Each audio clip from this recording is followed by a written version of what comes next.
السلام عليكم الاخوان والاخوات، كيف الحال والاحوال؟ كنتمنى تكونوا بخير وعلى خير. وهذا الفيديو راكم في صحه جيده. الاخوان تبارك الله علينا، تبارك الله على المغرب. كل مره خبر مفرح، خبر ايجابي، الدق والسكات والدق تما. واكيد هذا الخبر ما غاديش يعجب بزاف ديال اعداء المغرب.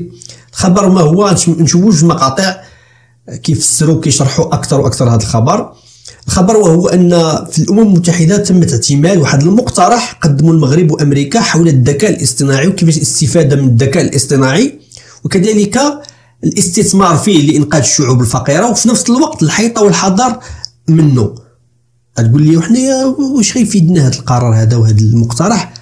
في اخر فيديو غنهضروا بزاف علاش غيفيدنا هذا الاقتراح هذا، وعلاش هذه البادره اللي هي تاريخيه بحال هادشي. باش نشرح لك ببساطه، بحال القرارات اللي كانوا كيتاخذوا ضد الاستعمال في السلاح النووي. مثلا الطاقه النوويه هي مزيانه، مصدر من الطاقه، ولكن اذا تستعملات في اغراض مدنيه اوكي مزيان، ولكن ملي كتستعمل في اغراض عسكريه كينوض. يعني كل واحد كيندد بهذا الشيء، واللي قدموا اقتراحات حول هذا الموضوع هذا كتفتح ليه ممكن آفاق أخرى أكثر ثقة وأكثر موثوقية وأكثر تأثيرا في العالم بأسره في هذه القرارات الأممية. غنسمعوا في المقطع الأول من عند حبيب المغاربة كاملين عمر هلال كيشرح هذا الشيء بالتفصيل، وهذه البادرة يعني تاريخية صراحة. وفي المقطع الثاني غنشوفوا كيفاش المغاربة خدامين الدق والسكات.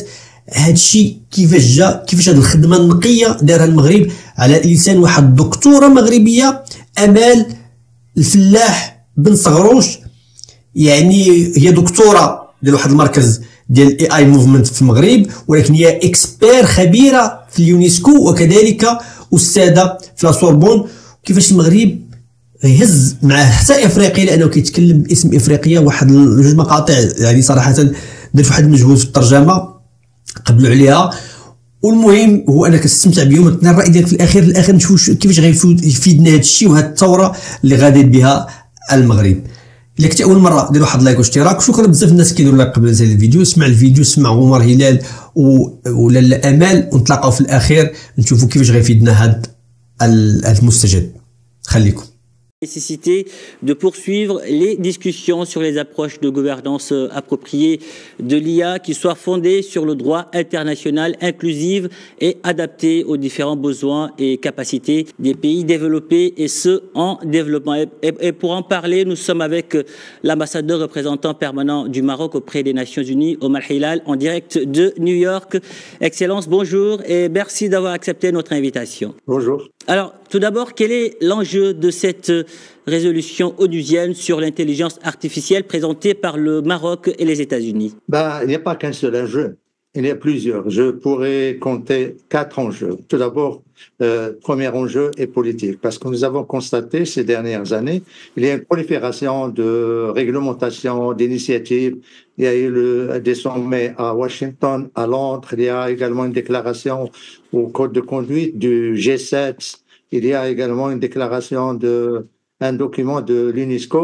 Et il était temps pour que on arrive à parvenir à un consensus onusien pour avoir une perception commune et collective et non pas fragmentée ou des initiatives qui se télescopent. Ça, c'est le premier enjeu. Donc, c'est le consensus comme vous l'avez si bien souligné dans votre introduction. Le deuxième enjeu, c'est l'impératif d'avoir une vision commune des applications de l'intelligence artificielle qui doit être centrée sur l'humain, qui doit être fiable, qui doit être inclusive et tournée vers le développement et qui se base, là également, vous l'avez bien perçu, sur le droit international. Troisième enjeu, c'est promouvoir le dialogue entre les différents pays, les différents stakeholders ou les partenaires. Il y a pas seulement que les États, il y a les sociétés qui font des recherches, il y a les laboratoires, il y a les académiciens, il y a les GAFA, il y a le secteur privé qui finance. Donc, il fallait également promouvoir ce dialogue inclusif entre toutes les parties prenantes. L'autre enjeu, c'est l'optimisation de l'exploitation de l'intelligence artificielle pour la mise en œuvre des objectifs de développement. si on arrive à exploiter de manière optimale l'intelligence artificielle, ben, les pays en développement en particulier gagneront du temps, économiseront énormément d'argent, d'énergie et également de ressources humaines. Donc voilà les 4 principaux enjeux de cette résolution qui doit être qualifiée de résolution historique et parce qu'elle est fondatrice d'une action internationale pour une gestion mondiale, collective, avec une gouvernance mondiale de l'intelligence artificielle. En tout cas, cette résolution érige l'intelligence artificielle en levier stratégique de développement pour l'Afrique. Quel en est le potentiel sur le continent, notamment au Maroc? Si on parle de l'Afrique, il ne faut pas faire l'économie d'un constat. C'est que notre continent accuse un retard abyssal dans le domaine des nouvelles technologies en général et de l'intelligence artificielle en particulier. C'est pourquoi cette résolution est venue pour, en quelque sorte, aider les pays en développement, l'ensemble des pays du Sud, à réduire ce gap et à coopérer ensemble, notamment à travers le transfert de technologies, à travers le financement du développement de l'intelligence artificielle, à travers l'exploitation collective des applications, mais également dans divers domaines, l'agriculture, la santé, les changements climatiques, la réduction de la pauvreté, la sécurité alimentaire. Les pays en développement et l'Afrique en général et l'Afrique en particulier ne doivent pas rester en retard ni derrière dans la mise en œuvre ou surtout dans l'appropriation de l'intelligence artificielle. Il y va de leur développement et le Maroc s'est fait fort d'être l'avocat des pays en développement et surtout africains lors de la négociation de cette résolution qui a duré pratiquement 4 mois et je peux vous dire que la négociation n'était pas facile parce que initialement on devait l'adopter à la fin de l'année et ça a pris presque 3 mois supplémentaires de négociation pour enfin avoir ce consensus qui n'est pas un consensus, comme on dit, c'est watered down, c'est-à-dire léger ou soft, mais un consensus qui est substantiel et qui est engageant pour l'ensemble des États. Pour le Maroc, je crois le Maroc est à la pointe de l'intelligence artificielle sur le continent africain. Nous avons en Afrique, au Maroc, le premier centre africain qui est le IA Movement, qui a été établi par l'université, l'UMCCP. Et ce centre, il est pionnier dans le domaine de la recherche, la promotion et surtout le partage avec les pays frères et amis de l'expérience marocaine. Et nous avons également cette chance d'avoir une sommité mondiale qui est le professeur Fellah, qui est connu mondialement, qui fait des recherches et qui dirige ce centre. Il est sollicité pratiquement par toutes les grandes universités, les centres de recherche, que ce soit en Europe, que ce soit aux États-Unis, mais également en Afrique. Il est souvent sollicité en Afrique du Sud, au Ghana, en Éthiopie et dans d'autres pays africains.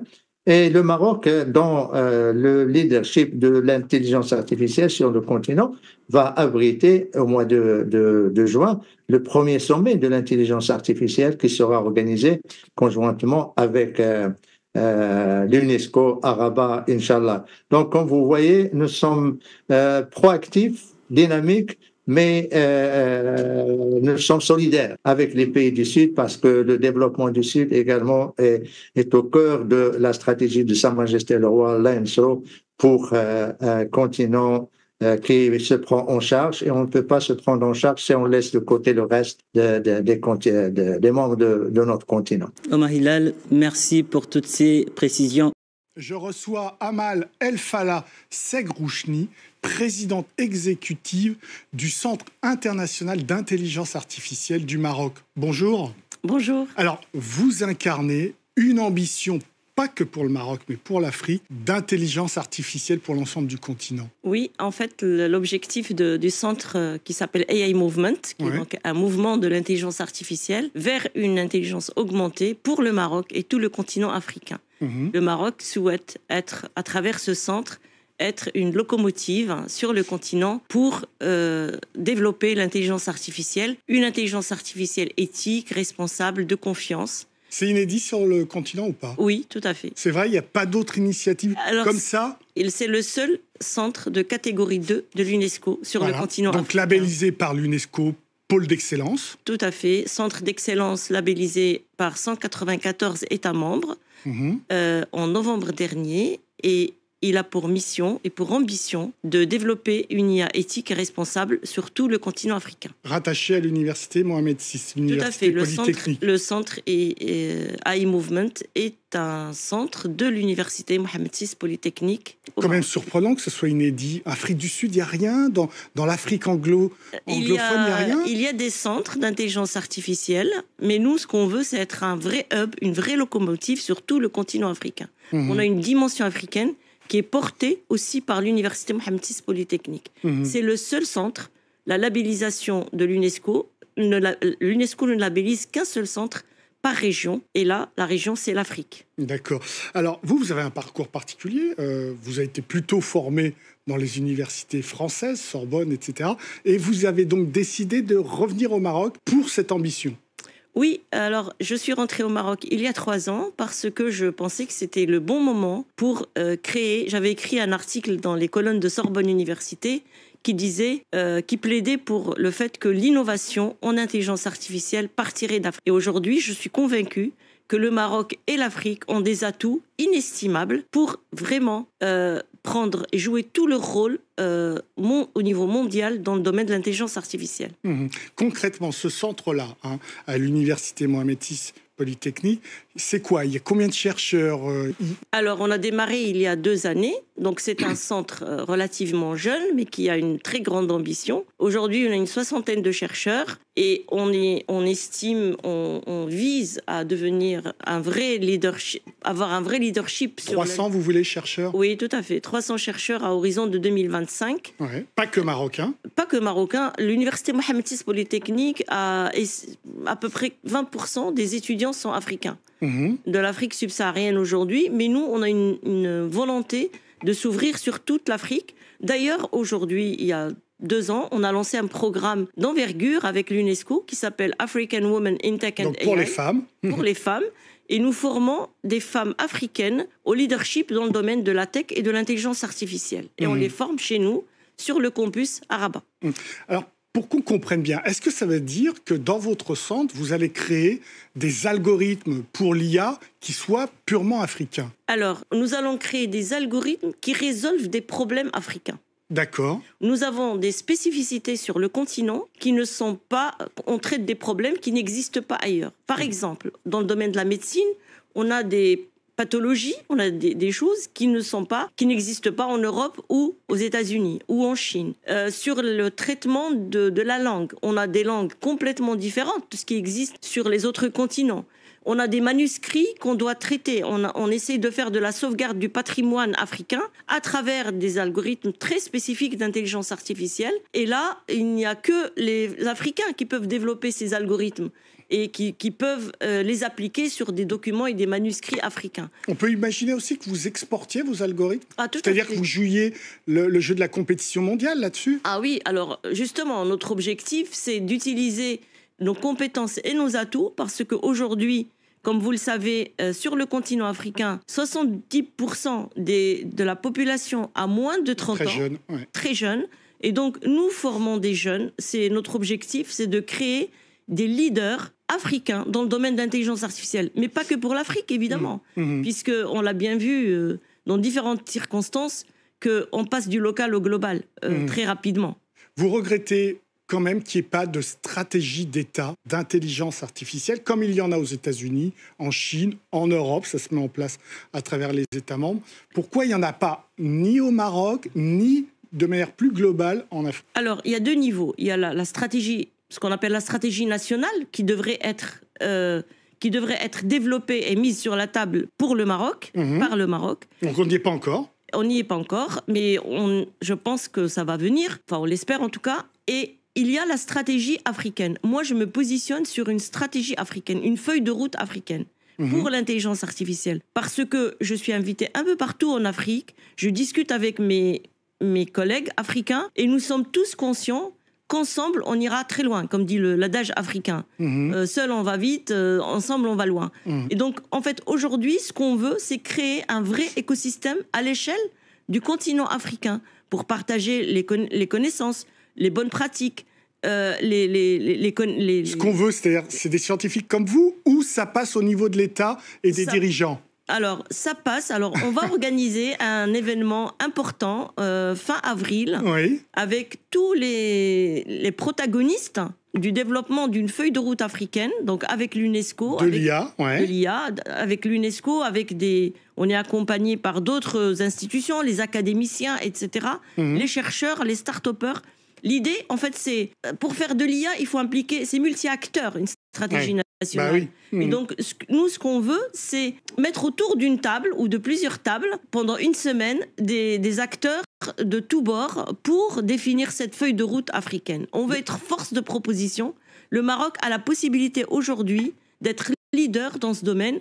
Et il y a une résonance dans les autres pays ou pas? Est-ce que vous entendez quelque chose qui vous fait rendre optimiste là-dessus? Bien sûr. J'étais invitée, j'étais récemment à une assemblée de toutes les académies des sciences africaines. Et ils ont déployé leur stratégie nationale. C'était à Dakar la semaine dernière. On a vu le président rwandais aussi être très offensif là-dessus, appeler vraiment à une Afrique de la connectivité, de l'IA, etc. Tout à fait. Alors aujourd'hui, il y a beaucoup d'ingrédients qui sont sur la table. Maintenant, il faut mettre en place un plan d'action pour aller plus loin, pour rendre concrète cette feuille de route. Donc ce sera l'objet de ce grand sommet d'IA que nous allons organiser au Maroc, à Technopolis, à Rabat. Ok, donc Rabat à la pointe, le Maroc. Quel autre pays vous voyez un petit peu bouger là-dessus? Alors, lorsqu'on fait le programme African Women in Tech and AI, on se rend compte que l'innovation en tech ou en intelligence artificielle, elle est assez développée. Par exemple, on a des femmes de l'Afrique du Sud, la Tanzanie, le Rwanda, le Bénin. Donc anglophones et francophones mélangés. Beaucoup plus anglophones, je dirais, que francophones aujourd'hui. Mais l'idée, c'est quand même de ne laisser personne sur le bord du chemin. Donc, de faire du upskilling pour tout le monde. Et upskilling, c'est augmenter les capacités des femmes africaines, qu'elles soient francophones, anglophones ou lusophones. D'accord. Et donc aujourd'hui, nous avons ce programme qui va durer 3 ans et qui va, on espère, à la fin, donner lieu à des licornes africaines portées par des femmes africaines. Alors, vous savez que pour être en pointe dans l'intelligence artificielle, il faut certes des cerveaux, des mathématiciens et autres, mais il faut aussi une force de calcul, une puissance de calcul. Est-ce que le Maroc ou l'Afrique disposent de ces ordinateurs, de ces super ordinateurs? Alors, la bonne nouvelle, c'est que le Maroc, à travers l'université Mohamed VI Polytechnique, s'est doté du plus grand data center d'Afrique, il y a 2 ans, ou 2 ans et demi. Donc, on est à 3,1 pétaflops. Donc, on a déjà un data center qui est opérationnel. Et qu'on utilise, nous, dans nos travaux de recherche et de développement. Mais ce genre d'initiative doit se généraliser. Et ça ne peut pas être que au Maroc. Mais l'Afrique du Sud a un data center qui est un peu plus petit, mais qui existe aussi bien avant celui du Maroc. Donc, je pense que la puissance de calcul, c'est pas le plus grand, disons, la puissance de calcul. Le plus grand défi. C'est pas le plus grand défi parce que je dirais que ça s'achète. Il faut des investissements importants, mais on peut les mettre sur la table, ces investissements, dans les moyens de calcul. Vous avez vu les Français, la récente initiative de 3 entrepreneurs français, enfin 2 Français et un Américain, de mettre 300 millions sur la table pour un centre de recherche en IA et d'aller chercher des Français qui travaillent aux États-Unis, etc. Donc il faut de l'argent. Est-ce qu'il y a de l'argent pour ça? Eh bien, on va le trouver. Où ça? Chez les investisseurs. Nous appelons tous les investisseurs qui veulent investir, qui croient dans ce projet africain. Parce qu'aujourd'hui, les talents vont être en Afrique. Tous les grands de la tech et de l'IA doivent se rendre compte qu'ils peuvent aller chercher les talents en Afrique. Ils peuvent développer des choses. Ouais. Et il y a aussi un grand marché qui est le marché de l'Afrique. Et donc, il n'y a aucune raison pour qu'on ne puisse pas lever des fonds très importants pour développer des techs d'IA en Afrique. Visiblement, vous ne comptez pas sur les États. Vous comptez que sur le privé pour l'argent. Alors, non, les États, bien sûr, les États peuvent financer, mais je pense qu'il ne faut pas demander l'argent qu'aux États, puisque aujourd'hui, on voit bien, les États ne se valent pas. Je ne peux pas comparer tous les États africains, on n'est pas au même niveau. Donc, je pense qu'au Maroc, on doit pouvoir mettre sur la table des fonds pour développer l'intelligence artificielle, mais on a aussi des investisseurs, des stakeholders très importants au Maroc qui peuvent financer, qui financent l'UM6P par exemple, et les travaux qu'on y fait. Donc il ne s'agit pas de compter que sur les États, et puis il faut faire un petit peu du cas par cas. Merci beaucoup. يعني كما شفتوا الاخوان هادشي مهم ومهم بزاف. الاخوان مهم بزاف، وهذا الشيء راه كيبين لنا المغرب راه غادي، راه المغرب راه هاد صناعه السياسه الدوليه. صناعة السياسة الدولية من الأمور مهمة. ما نهضروش على الجانب أنه المغرب تطور في هذا الجانب هذا، وسمعنا الدكتورة شنو قالت. الحمد لله هادشي ملموس، شناه وشنا عرفناه ملموس، التطور مهم، ولكن المغرب أنه يقدم هادشي يعني هو درس الخطورة ديالو ودرس أسباب التطور ديالو، يعني درس الموضوع بجميع الجوانب ديالو، وباش يقدمو في الامم المتحده ويكون مصادقه راه صدم الشعب، صدم العالم بهذا المعنى هذا بطبيعه الحال مع امريكا، لان امريكا يكون هناك علاقات، وكذلك ربما يكون عمل مشترك بيناتهم. غتقول لي هذا الشيء كيفاش غادي يفيدنا؟ هادشي اول حاجه غيطمئنك انه عندك دوله خدامه بالدق والسكات، وكاين الناس ديالها خدامين. هذه الاولى. ثاني حاجه، ملي كتقدم مقترح بهذه القيمه هذا، وكيجي تقريبا الاغلب وقيل الاجماع، على ما اعتقد الاجماع كل شيء تبنى هذا المقترح، ورئيسه اللجنه في الامم المتحده كتعيط للمغرب في اللجنه الصحفيه باش يحضر، باش يتكلم، باش يكون حاضر. هذه مهمه، كتعطيك القيمه، كتعطيك المواقف. هذا الدوله المغرب الاخوان، المغرب دوله مواقف، افعال ماشي اقوال، افعال ماشي اقوال. وهذه المواقف تعزز مواقف اخرى ممكن انها تبنات. الاخوان هادشي كيجيب التراكمات، بحال مثلا انت شي قبيله اقترحت عليهم قلت لهم اجيو راه عندنا واحد المشكل في هاد الطريق، خصنا نديرو هاد الطريق، وسيدي غيقول لك ايه مرحبا، وانت اللي غيعطوك الانيسياتيف. وربما في شراكات اخرى مع دول اخرى ومع مؤسسات في المغرب، المغرب يمشي يزيد يطور هذا الشيء، ياخذ تمويلات الاستثمار في الذكاء الاصطناعي في الامور الايجابيه فيه، وكذلك يكون عنده قرار قوي في كاع ممكن القرارات الاخرى اللي تبنى عليه في المستقبل. هنايا البدايه مهمه، كتكون من اصحاب المؤسسات هذا النوع من القرارات، وبطبيعه الحال غيجيو فيها قرارات اخرى. الله يحفظنا وخلاص، الله يحفظ هذه البلاد هذه. شنو الراي ديالك في هذا الشيء؟ كنتي عارف هذه الامور؟ كيبان لك القرار مهم ماشي مهم؟